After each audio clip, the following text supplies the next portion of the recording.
You wanted the best. You've got the best podcast, the hottest podcast in the world. The Chris Voss Show, the preeminent podcast with guests so smart you may experience serious brain bleed.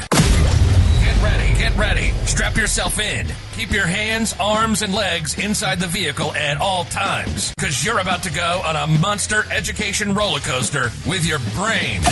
Now, here's your host, Chris Voss.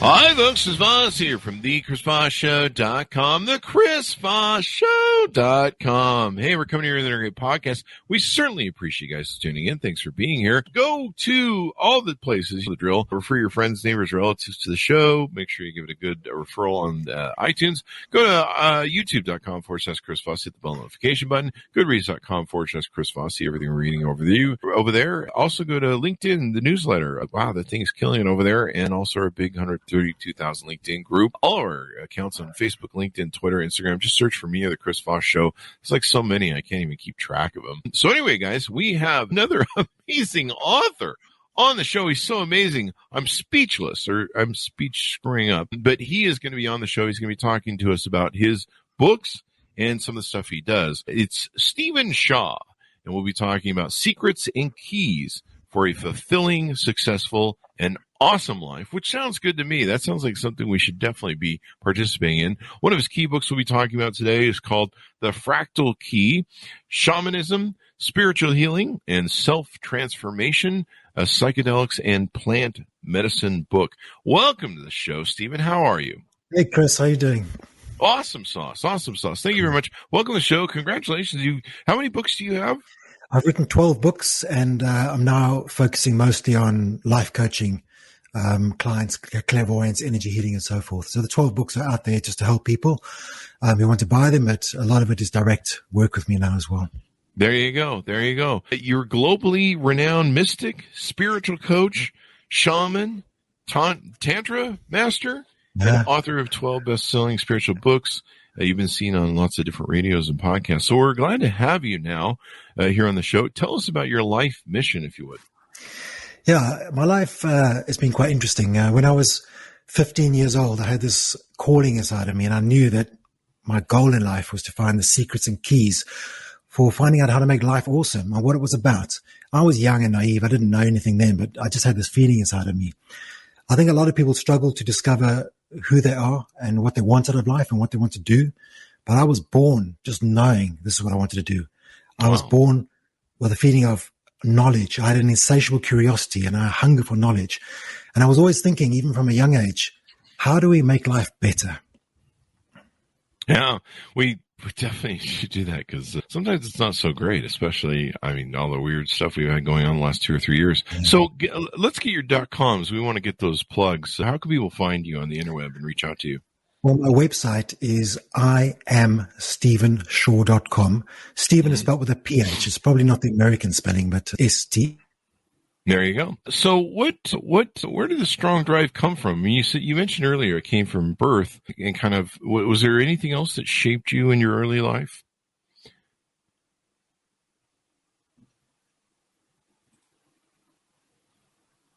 I think we locked up, Stephen. I don't know if you can hear me.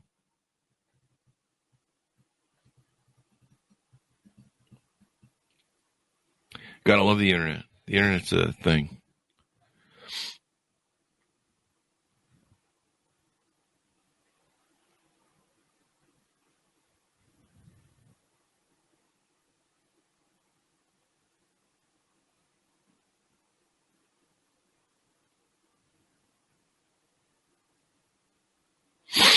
We're just waiting for Stephen to come back. So I think we had a lockup on his end.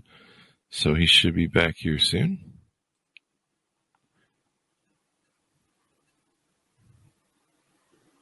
There he goes. I want to leave a blank pause here for those watching, so that, fortunately, in post, we'll edit this out.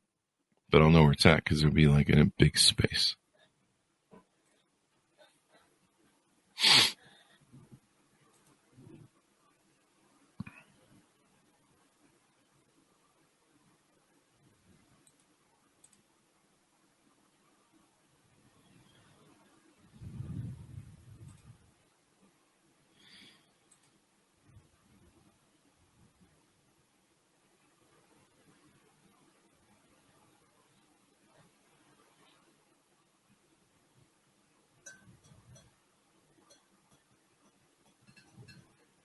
There he is.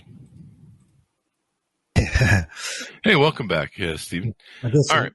Edit out the bit. Yeah, we'll be cutting that in post. Sure. So there you go. The question I was going to ask you was, where did your strong drive come from? You mentioned at birth you kind of birthed into it, but what else shaped you in life or gave you the strong drive? Yeah, some people in life are born with innate talents and drives, and other people kind of acquire these as they go along. They meet amazing people or see something on TV. One of my drives was my mother had severe bipolar disorder, and my home life was very unsettling and quite threatening. Mm-hmm. And then I lost her at 5 years old. Mm. So there was a combination of a lack of love and deep fulfillment from that. So the drive that I had from an early age, it wasn't just seeking knowledge because of this incredible curiosity. It was also because of this feeling I really wanted to know what fulfillment was about and love. So that was a big driver, definitely, in my life. That definitely makes a difference when, especially, I mean, any child when it loses a parent, but especially a son, because a mother shapes a son a lot. And so I'm sure that had just an amazing impact on you. Mm-hmm. Tell us about your clairvoyant experiences and what got you into that. Yeah, this is quite an interesting thing because, again, some people are born with innate talents. Maybe they're born with dance or music or mathematics in their soul. It's kind of like that. And other people acquire these things. So many people are intuitive and many people are aware of this intuition, and it's an important part of our lives. But clairvoyance is kind of like the enhanced version of this. And I was born like this. So I would have this experience where people would come into a room and I would be able to sense their emotions immediately and know things about them that I shouldn't be able to know. It was very hard to understand when I was a young child. And on top of that, I had this experience where I was seeing these beings of light moving around me. Now that sounds probably a bit new age and woo-woo, but I was experiencing it and seeing beings of light. I had no points of reference. I couldn't understand what this meant. But because I felt safe and good, I just called them the good guys. And that was part of my life. At the same time, of course, I'm having this experience. I'm living with just my father, right? And my father's a very stoic, unemotional atheist. So I'm having this strange experience myself that's deeply clairvoyant. And my father's like, don't talk to me about the stuff. Like, so I had no one to talk to. I just had these private experiences. Yeah. That's pretty interesting. I mean, you'd think at least, I suppose is the clairvoyance a religious experience? Is that why he didn't like it because he was atheist, or how does that? Well, for him, he told me that when you die, it's like the candle flame blows out and you don't exist anymore. So it's not religious or non-religious. It's just that you are nothing but dust and earth. That's all you ever will be. And that's okay. I respect that. A lot of people have that kind of idea. But I always feel like there's a lack of dimension in life if you don't understand that you are body, mind, and spirit. And I think for me, a lot of work I do with clients, celebrities, different people in Hollywood here, what I do with them is try to show them that there's three aspects to your life. And your body is one thing that's crucial, nutrition, exercise, and so forth. That's a specialized field, and there's experts for that. I do have my ideas about that. And then there's a mind thing about how to overcome anxiety and depression and find fulfillment, right?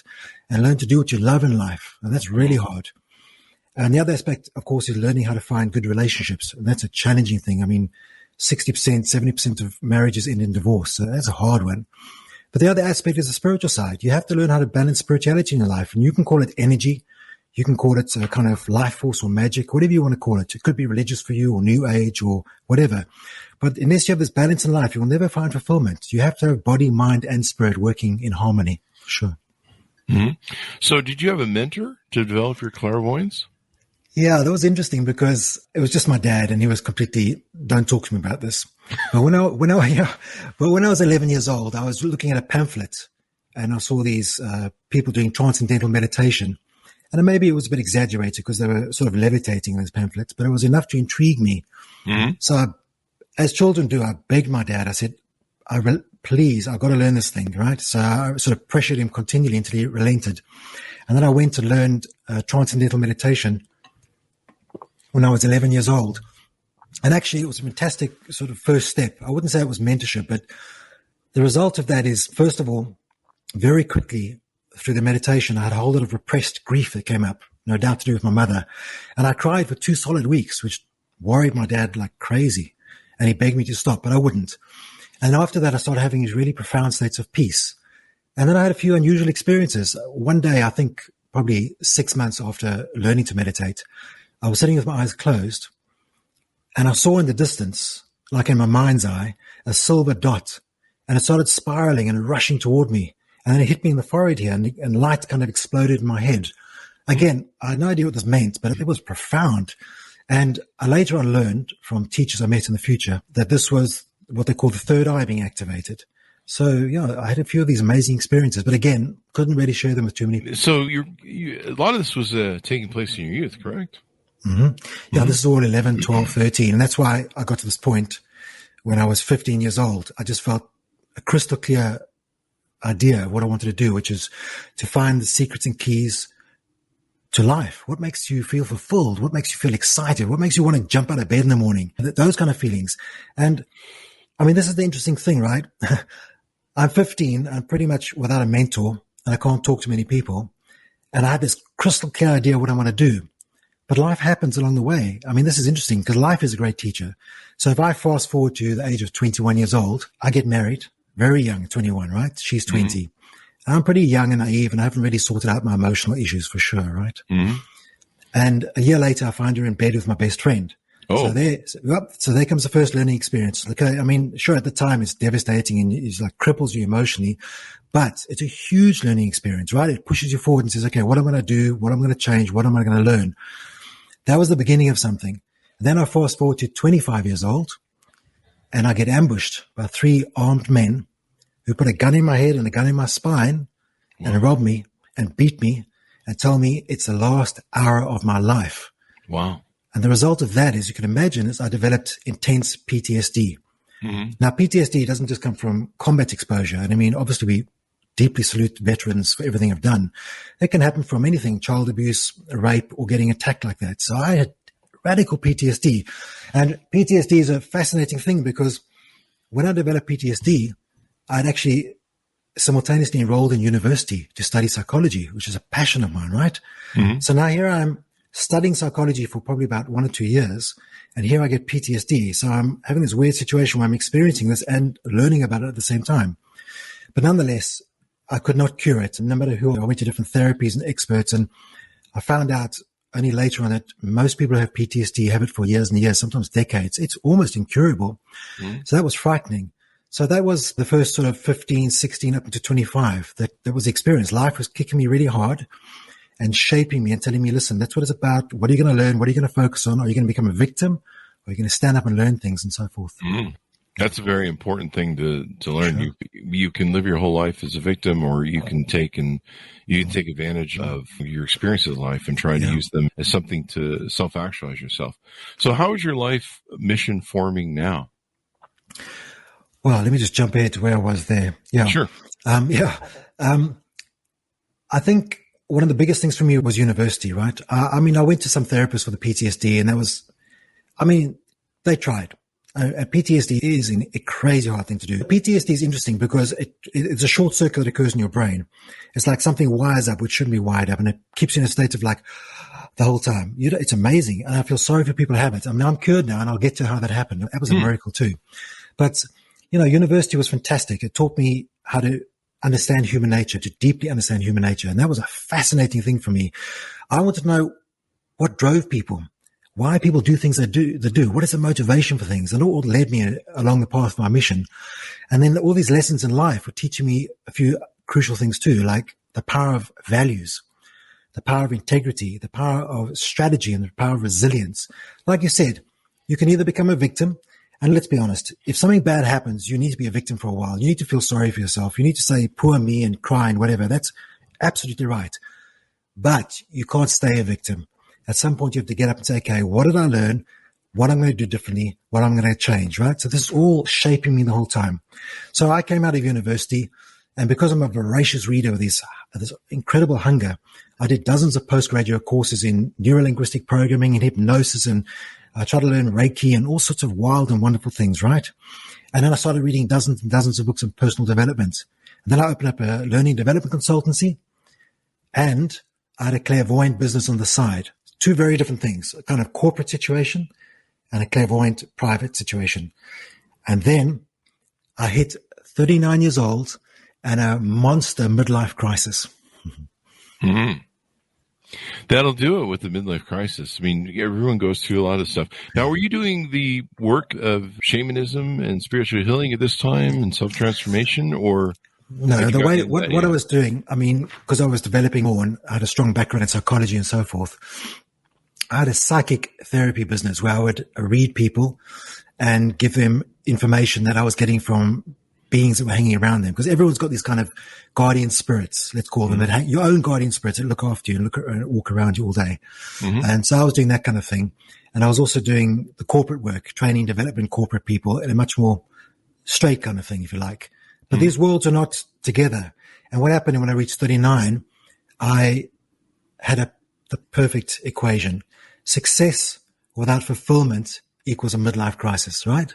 That's so true. I was successful in that I did what I enjoyed. I earned good money. I was successful by earthly standards, but I was not fulfilled. I hadn't really felt a way to get past this emptiness inside of me and this feeling that just wasn't enough love in my life, right? And on top of that, I'd never fully developed my clairvoyant experience, my talent. It was there inside of me and I was using it, but I hadn't found the right spiritual mentor. At 39, still didn't find somebody who could really train me and show me how this works and what I can do with it. So I got to this point at 39 where I said, you know what? I'm going to do something absolutely wild and crazy. I'm going to give up everything, my business, my home, my country, absolutely everything. I sold everything I had and put my whole life into a backpack. And I decided to travel the world, the whole planet, looking for the top spiritual teachers and healers. I wanted to know what was out there. And I wanted to go until I couldn't go anymore. I wanted to go on and on until I found what was out there because I wasn't feeling satisfied. I couldn't find what I was needing. Oh, wow. So that's what I was doing. Yeah. Awesome. So you go through these things. So what are some of the experiences you went through when you started this traveling and trying to form this? Yeah, it's really interesting because I quickly discovered what I call a kind of a pyramid. So when you're going in any kind of field, it doesn't matter if you're a musician or an author or an artist, there's always a number of amazing people in the middle of the pyramid and then a small amount of super talented people at the top. I call them apex. So when I started traveling and I was doing this full time, the first thing I noticed was, and I'm going to be brutally honest here, there's a number of charlatans and self-deluded teachers. And that's in every profession anyway, but especially in anything to do with new age, woo-woo, shamanism, you have to be very careful. And I think a lot of people get caught in this minefield or this trap and they can get fleeced of their money and so forth. So on the base of this pyramid, you've got a lot of these people that are called self-deluded that don't really offer anything of value. They believe they do, but they don't. And that's a minefield. And then if you move up to the middle of the pyramid where there's less people, you get the people that most of us know about, the good spiritual teachers, the shamans, people that offer you life knowledge, power, things that can change your life, useful things. And a lot of people get to this position, and I hope they do. But I got to the middle of the pyramid, and it had already been like 2 or 3 years. And I'm feeling like this is not enough for me. This is not what I'm looking for. I'm not getting somebody who can really get inside and show me how to take the next step. I need more. I mean, I'm a voracious reader, right? I'm really qualified in psychology, dozens and dozens of books in every subject. It's not enough for me. So I needed something more. I needed something more. And did you find it? And where did you find it?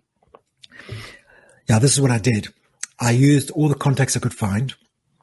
I was relentless and determined. And I think this is important. If you have a crystal clear vision and you're willing to do whatever it takes, you will get there. And sometimes, of course, you have to be ready to pay a certain price. I mean, nothing in life is without a cost. So I push and push until I found what I call the people on the apex of the pyramid. I now call them apex teachers.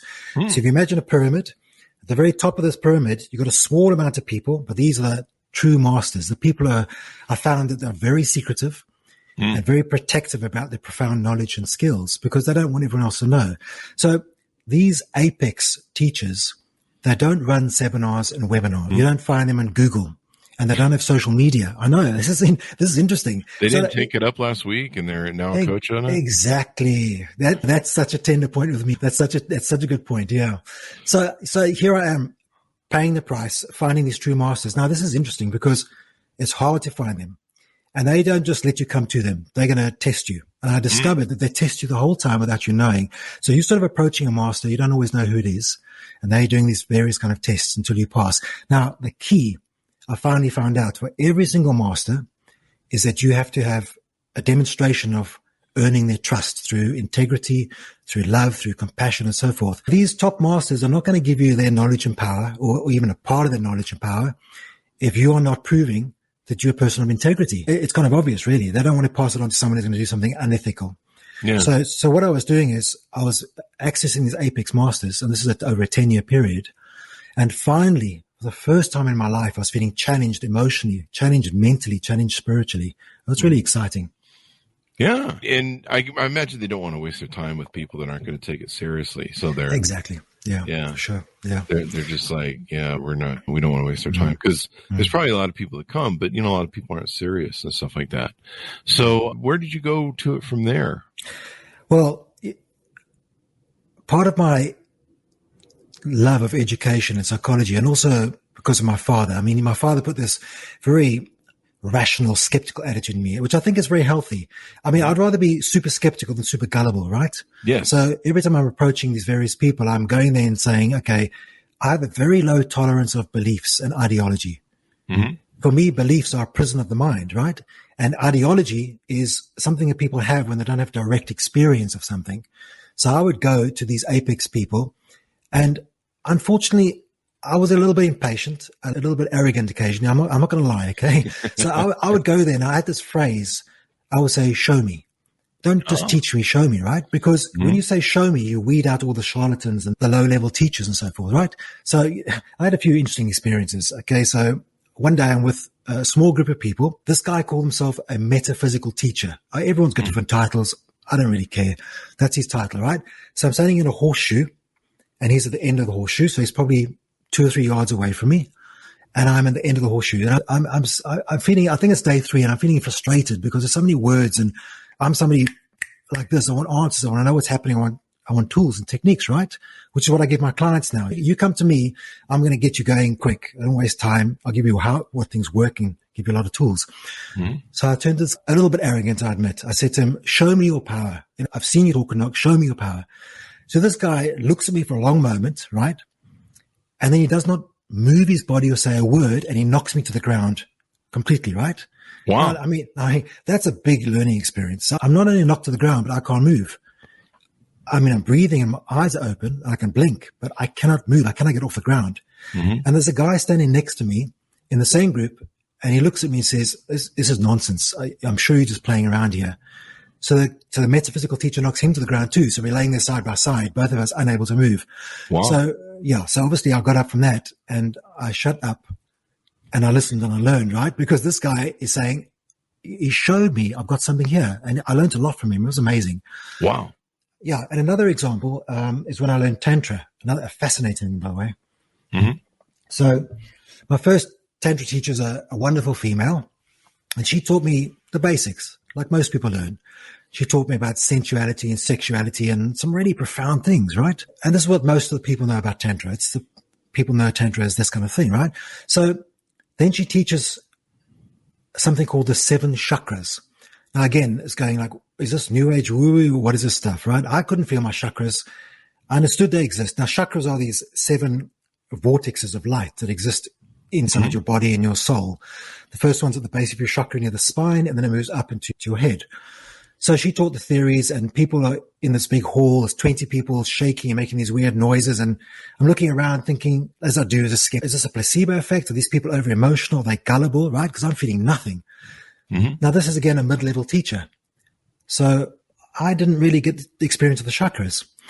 But here's the interesting thing. A few years later, I meet a Tantra teacher on the apex. And this woman just comes up to me, right? Without physically touching me, she puts her hand at the base of my spine, probably about a foot away from my spine, right? And she drives up this powerful energy into my spine. So powerful that I had no choice but to, these things exist. Because what happened is, I realized later, is my chakras, if you imagine them as a pool of water or a lake of water, and they're frozen over, they're blocked, right? So she throws this energy up my chakras, up the channel, and I feel each chakra break, like the ice breaking. And it's like, I won't say painful, but it's pretty like intense experience. And you actually feel the chakras breaking. And when that energy drove up me, again, an apex teacher, not available in Google, not on social media, right? And I had to go through a number of tests, but she drove this energy up through me. And when she did this, I had something called a Kundalini experience, which people say is mythological maybe, but I had it. And the Kundalini is insane, because when you have Kundalini experience, you have what I call it orgasmic ecstasy. I mean, it's like, oh my God, happening in your entire body. Like, you just like, It's mind-boggling. And you have a spiritual transformation, a consciousness shift at the same time. And being with her, she continually taught me the Kundalini experience until eventually it becomes part of you and you can do it by yourself. So the sort of moral in this thing really is I don't speculate about chakras now. Mm-hmm. And I don't believe in chakras. I know they exist. And that's what's important. So when I'm dealing with A-listers and celebrities and other people I'm coaching here in California, I'm not teaching anything I believe. I'm not teaching anything I speculate about. I'm teaching things I know. And I make sure that these people experience the same thing. They don't want knowledge. They want experiences, right? And that's profound. Definitely. That's what transforms people. Yeah. Definitely. So when you coach people and work with them, what are some of the services you provide and how do you help people? Well, I've created something now which is called Chakra Shamanism. And because it combines, and I'll talk about shamanism in a minute, it combines the most profound experience I've ever had. So first of all, I don't want to go on and on about chakras, right? But what I notice is, and I'll come back to shamanism, but when I work with certain shamans and tantra teachers and Tibetan lamas, they had a lot of similarities, a lot of differences too, but the similarities with the chakras, every single one of them knew about the chakras, which is like amazing to me. So it's not like it's only one teacher believes in this. They all have the same idea. So what I try to do is combine the power of the chakras, which touches every part of your life. This chakra is about your past lives and your psychic experiences. This is about how to manifest reality. The chakra in your heart's obviously about love and self-love. So these cover the totality of human existence. So when I'm working with somebody, I'm reading people's chakras, and then I upgrade them like the Tantra teacher did. You can use a very particular kind of energy, same as the shamans do, to change the chakras. And this is the weird thing. When you try to change your mind, right, through affirmations and positive thinking, which they have some value, for me, it's like taking a teaspoon and trying to carve out a mountain until the mountain becomes flat. I mean, it's going to take you forever, right? The mountain's enormous. You've got a teaspoon. So all these little techniques, they're all valuable. Meditation and whatever else, all valuable, and I never knock them. They're stepping stones. But for me, if I can whack out the whole mountain in one go, right, using these chakras, I'd rather do that, because behind the body, behind the mind, behind the positive thinking, behind everything is these 7 chakras, which it's amazing. Once I discovered this and the power they have, now if I want to change somebody's feeling of self-love, I can go into the heart chakra and blow it apart with a special kind of energy.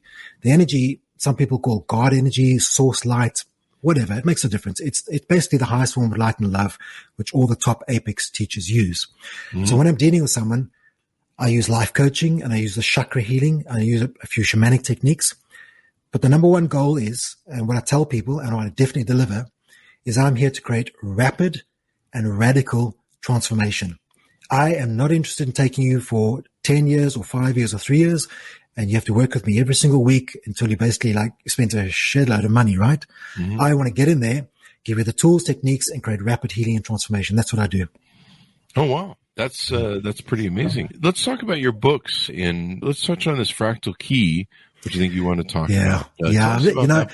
Yeah, this is one of the best things. I mean, part of this 10 years was meeting these different teachers. I lived in Tibet, I worked with lamas, and I worked in France with a tantric teacher. I mean, obviously I have to be a bit more careful about these apex people. They don't want to be advertised.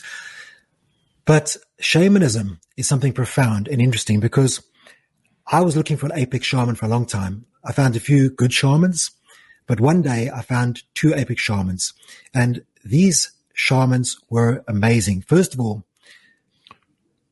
after I passed the various tests, they started off by curing my PTSD.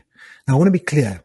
I had PTSD for years and years, like many people do. Whether you're a combat veteran or you've been raped or physically attacked or whatever, if you have serious PTSD, it is extremely hard to get rid of for various reasons why. The way the neurons wrap around each other, and it's very complicated psychology. Mm-hmm. But the shamans are not interested in psychology. They don't have degrees in psychology. They are only interested in energy, and they can see things in energy and manipulate energy. It's amazingly fascinating. Short story. The shamans, within a few days, completely cured my PTSD, which for me was shocking, a revelation, mind-blowing. And obviously, after everything I've been through, the Tantra and the Tibetan lamas, the last thing I was busy with were these shamans. And these 2 shamans, I guess, graduated me. So once they cured my PTSD and I went through the various trainings with them and tests, they said to me, look, you already have clairvoyance. So let's really, hone this for you and refine it. So they taught me how to walk in these different worlds. So a true shaman, an apex shaman, can cross over from this reality to the other realities, the worlds beyond this. That includes where people go when they die, departed souls. There's a sort of crossing point, a line where the souls are moving between this reality and the other ones. You can go there and meet them and bring back messages from departed people. And they taught me to walk in different worlds, meet different beings, esoteric, angelic beings, and wild stuff. And the final thing they taught me, this took about 4 years before they stages. Then they finally showed me how to use this incredible energy, a supreme energy that they used for me to heal my PTSD. And they showed me how to use it to other people. So this energy can create radical emotional, spiritual healing.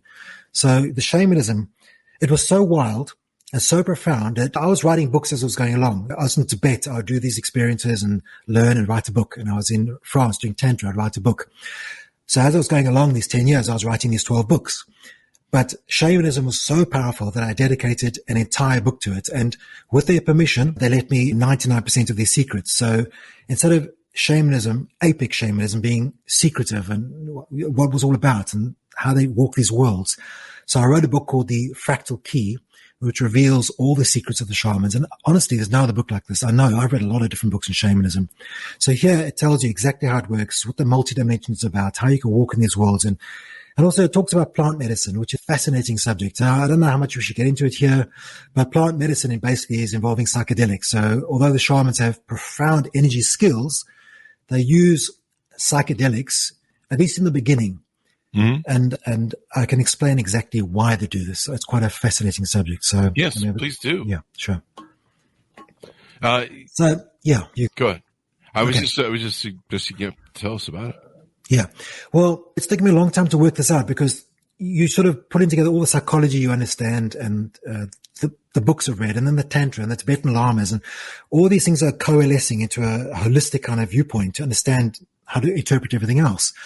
So the psychedelics themselves, why they work is this.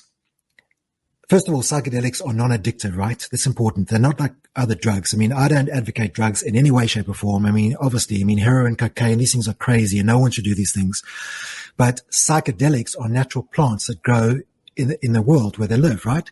So, for example, if you're in Peru, one of the psychedelics, my favorite psychedelic, in fact, is a cactus called San Pedro. Same as you get peyote. Okay. Now, so it's the same. In Peru, you got the San Pedro cactus, and in North America, you got peyote. The common ingredient in those two things is called mescaline, right? And mescaline has profound effects on your brain and on your body, right? Now, the key to understanding what psychedelics do is this. Two things, and this is what people don't get. It's not just like you're taking a drug. First of all, they open you up, right? They open you up emotionally, psychologically, and they open up your energy field. So the shaman would say it's opening your energy field. But as a psychologist, I can say it's definitely opening up your mind and your being as well, right? Now, when you're really open, that allows something to get inside of you, which can create a radical change. So you imagine like a liquid energy of love, for example. If you were wide open like a clam, so that your most secret, vulnerable areas were exposed, and then I went in there and I put in some beautiful, radical love, some profound cosmic energy that's hard to even explain, that would transform you from the inside out. Instead of trying to struggle through affirmations and meditations from the outside in, I'm now going right inside of you and putting that magic in there. And that's what the shamans are doing. And the second thing about psychedelics is they amplify. In other words, they will go in and find your stuff, your trauma, your sadness, your grief, your negative thoughts. Same thing. Right inside, opens up, looks for that stuff and pulls it out. It forces you to bring up whatever is bothering you on a subconscious level, repressed memories, maybe childhood abuse. So there's two different things here. And it's taken me a long time to work this out. And I've never heard anyone talk about this because it's a result of all my education and teachings and this sort of holistic viewpoint. So when you take a psychedelic, it's not the psychedelic by itself. And that's crucial. You can't sit at home and pop a psychedelic. That does not work. And no one should know. No one should do that. Because if you're sitting at home and you open yourself up and this stuff comes rushing out of you, past life trauma, childhood abuse, depression, and it blows up in your face 100 times stronger than normal, you might have a really bad reaction, like jump out a window or have negative thoughts about, suicide. So the key thing is you must have a psychedelic, and you must have a spiritual teacher, shaman, psychologist, psychiatrist, whatever, whoever it is, somebody who knows what they're doing, right? So the first step is open your heart up, amplify all this negative stuff, bring it out, look at it, embrace it, hug it, and get rid of it. It's gone forever. Mm-hmm. That's what happened with my PTSD, right? Yeah. All the stuff came rushing back to me. I saw the faces of the people who had the gun in my head, the gun in my back, and the fear, and I thought I was going to die at that moment, the terror. It came rushing up. I screamed like for about half an hour. I just screamed, but it was actually stuff exiting me permanently. And the result of that is cure, zero PTSD, which is it's miraculous. And then the system's always the same. First, the junk comes out of you, right? Mm-hmm. And then while you're still open and all that stuff's open and you got no more negative stuff, then they pour in this divine light or love or whatever else. That's as simple as it gets. And that's the power of shamanism. And that's what I do with clients now too. It's such a simple, insanely rapid and radically effective technique. And the whole process is going to take you about 8 hours. Wow. If you take mescaline, you are like in this incredible space for about 8 to 10 hours. Mm-hmm. Yeah. Wow. I've been looking over across your books collection too that you've taken and written. You've got a lot of great reviews on these books, hundreds and hundreds of reviews, mm-hmm. and they're really well reviewed. Do you want to touch on any of your books before we go out? Yeah, I think I've written 12 different books, mm-hmm. and the commonality in them is the secrets and keys to rapidly transform your life. That's what I've been about. Show me what really works. So the 12 books, each one is creating an avenue or pathway to transform your life. So, for example, the book that's called A Walk Among Us is all about relationship skills, because I know how hard it is to have a good relationship. I mean, I've been divorced twice by 32 years old, right? And sure, I had PTSD and whatnot, but we've all got our stuff. Yeah. And now I'm married. I mean, I'm 54 now, right? I'm now married to the woman of my dreams. I'm now in a relationship that is absolutely effortless. Actually blows my mind. I feel like I'm hallucinating the whole time. I mean, she's the most amazing woman, and we have zero drama. We have profound love, profound experiences. And of course, you share Tantra, which also helps. Oh, yeah. But the bottom line is you can have this kind of relationship, but you have to understand the skill sets involved. So the book called A Walk Among Us is about relationship skills. And each book will give you different things. The other side talks about what happens after death and where would you go and what's going to happen to you. But there's one book I'd really like to talk about. And that's the last book I wrote, which is called Divine Love. Mm-hmm. Now, the title probably sounds a bit woo-woo, being divine, but I wrote this book because it was the last book I wrote. And after all these experiences, I realized that the number one thing that heals people in life and the number one thing that transforms you is a feeling of profound self-love. Mm. Now, I want to be clear about this because we live in an age of me, selfies, whatnot, right? Mm-hmm. That's not self-love. That's the opposite of self-love. That's people desperately trying to get attention because they don't love themselves, right? Yeah. Yeah, exactly. And fame for fame's sake instead of because you've got something to offer that's serving other people, right? Or narcissism. Exactly. Well, that's the opposite of self-love. So I wrote this book because I realized that all these things in my books are helpful and profound. But if you do not have profound self-love, you'll never know peace. You'll never know resounding joy. You'll never wake up in the morning and just be happy to be alive, whether you're on Facebook or not, right? Mm. And you'll never know deep fulfillment, right? So we all want supreme physical health and we want wealth and to do what we love for a living. Those are important things. But if you only have health and wealth, you'll have success, but you won't have fulfillment. And you don't have, that's it. And success without fulfillment creates a crisis, which is what I went through. So Divine Love is a book that teaches you how to attain profound self-love and also then to have incredible romantic relationships. So I would say to anybody listening, if you don't want to read all 12 books, that's fine. I mean, they're amazing books, right? But at least read Divine Love. I put it into a hardcover book that's as cheap as a paperback and it's worth reading. So I'd highly recommend that. That's awesome. That's awesome, man. Sure. So this has been a pretty insightful thing. We've learned a lot. Anything more you want to touch on before we go out? No, I think that's pretty much it. I feel like I've tried to give people avenues and access to what I believe are the most rapid and radical, profound, transforming things in life. So if you've only got $7, go and buy one of the books. Our books are so cheap on Amazon, right? I mean, sure, there's an information overload on Amazon these days. I mean, there's 1 million+ books being published every year on Amazon now, which is like it's crazy. That's crazy. But again, it's the apex situation, right? You've got to ignore all the books that are just being thrown out there for 99 cents and being written by every Tom, Dick, and Harry who's got zero qualifications, right? And go to the apex, because there are apex books out there. I know, for example, there are some supreme books on business and some incredible books on physical health. I mean, on my website, I recommend a few. So I've written what I believe are the apex books. So if people want to save their money instead of reading thousands of books, go out there or go onto my website and look at which book will suit you. The books, for $7 or $10, you're going to get the apex stuff, the stuff that can transform your life. And then for the few people who can afford me and they live in California or want to do a Zoom worldwide, they can, that's nice. See the comment. Yeah. Yeah, that's great.